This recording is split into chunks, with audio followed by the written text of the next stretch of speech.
What's up everybody? In this video, I'm gonna teach you how to get started with aluminum TIG welding. Maybe you're a little familiar with DC TIG or you've never experienced TIG welding at all. Hopefully this video is gonna give you a good baseline to get going from the very beginning. So let's just jump right into it with the things you are going to need. First off, it might seem a little obvious, is the welding machine. Right here I have the Everlast 255 EXT, which this video is actually brought to you by. More about them later. And then you're gonna need a bottle of shielding gas. In my case, I'm using 100% argon. We're gonna set our regulator at around 15 CFM or cubic feet per minute. Then we're gonna move on to the TIG torch. This is a number 9 sized torch. Yours might be a little bit bigger, but this is just a standard air-cooled torch. And then we're gonna use a standard collet body. In my experience, it is a little bit easier to control a arc when welding aluminum with the standard body and cup. But I'm also using this because this is pretty much the standard collet body that would come with your welder.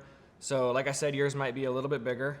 Once that's screwed into the torch, next up is our cup. This is, like I said, just another standard cup, straight, doesn't taper in, doesn't taper out.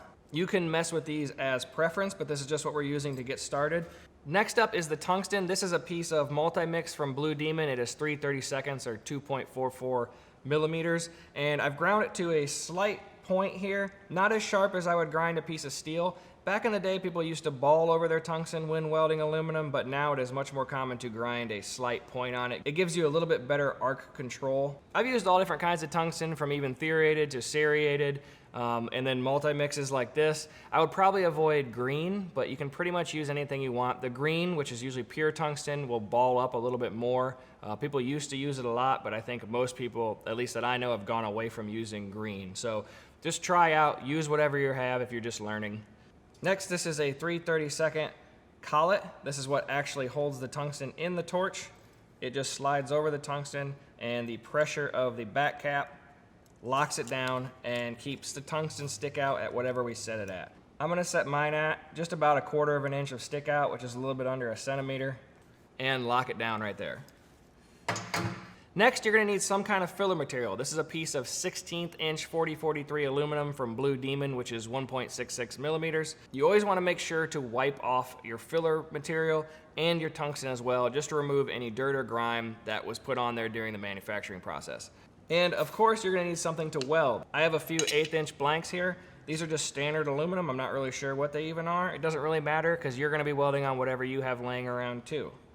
And next up is a foot pedal. This is not 100% necessary to get started welding aluminum, but it is greatly beneficial. I'll explain more on why that is the case later, but I definitely recommend using a foot pedal when welding aluminum.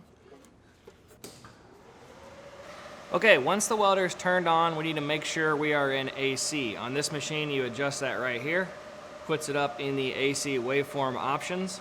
If you at all are familiar with welding steel, you know you do that in DC negative, which means the current flows from the torch to the workpiece, providing good penetration. You can melt aluminum this way, but it does not do a good job of cleaning off that top oxide layer that's found on aluminum, so you're not gonna be able to really get a weld doing that. If you were to switch the torch to DC positive, meaning the current flows from the workpiece to the torch, that actually does clean off the oxide layer, but the torch gets super hot and eventually will fail. So AC is actually alternating current, which cycles the welder back and forth between those two modes. That gives you the benefit of penetration when the torch is negative, and then the cleaning action when the torch is cycled to positive. On a lot of machines, you can adjust the cleaning versus penetration cycle.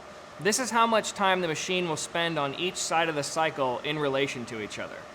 On the 255 EXT, we adjust that by moving to here where it shows us the cleaning percentage. So this is obviously out of a total of 100. I want to adjust my cleaning percentage to 30, which will give me 70% on the penetration side. If your machine doesn't have that adjustment, don't worry about it. Another adjustment that a lot of inverter machines have is the ability to adjust the frequency. So we just set the percentage of how much it would spend on one side of the cycle versus the other, but the frequency is how fast those cycles happen. On the 255, you adjust that right here, and I like my frequency at around 120. If your machine does not have this adjustment, that means it's probably locked in at around 60, which is perfectly fine. This is just a lot of parameters that you can play with the more comfortable you get with aluminum welding. One little side note on this particular machine, you can adjust the waveform. I have it in advanced square, which is a very nice crisp transition from cleaning to penetration. This does have other options for you, but that's what I like to stick mine in for now. Just another thing you can play with, but when you're getting started, I wouldn't recommend messing with that too much. Before we actually get into welding, I want to take a second to talk about this video sponsor, which is Everlast and the 255 EXT, which is a digital inverter machine that's packed full of features like adjustable waveform, pulse, a lot of other settings that we've already started messing with. And with all those settings and adjustability, the 255 EXT actually includes a built-in memory function, so you can save all of your little tweaks and not have to try and remember them. If you are interested in an Everlast machine and it comes with a standard foot pedal, you can now receive a free Nova pedal and torch upgrade by going over to everlastwelders.com and using promo code Voss at checkout. Okay, now that we're all set up to weld, a good rule of thumb just for starting out is to set your amps to the same as your material thickness if you're using inches. So this is 1/8 inch plate, which is 0.125, so we're gonna set the welder at 125 amps. And something I didn't mention earlier is I'm gonna set the post flow around 6 or 7 seconds. I'm gonna make sure the material is completely clean. These are just some acetone wipes from Blue Demon. You could use regular acetone. Just anything to make sure it's clean. Some people prefer to brush their aluminum with a clean stainless steel wire brush. I don't necessarily do that. I usually just wipe it off and hopefully start with some good metal. Two big things as we get started that you're gonna wanna keep an eye on the whole time, and that's gonna be your arc length and your torch angle. You want your arc as close as you can to the material without touching the actual weld pool.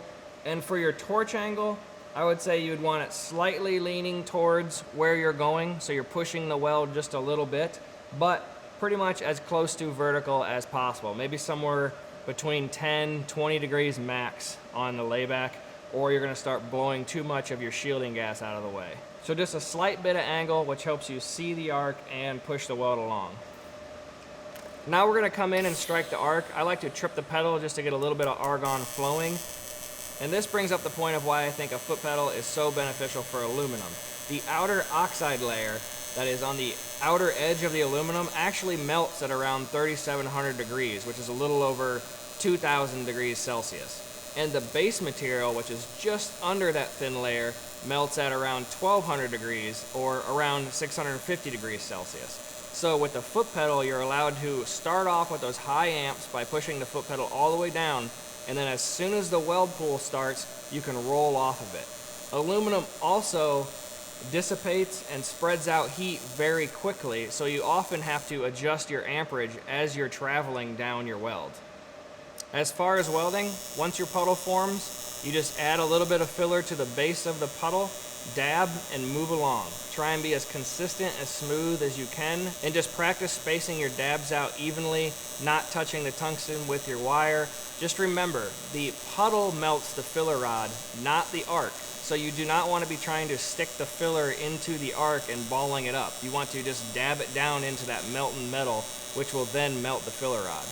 Once you get to the end of the weld, you want to add a little bit of extra rod to avoid cracking and cratering and roll off your pedal slowly.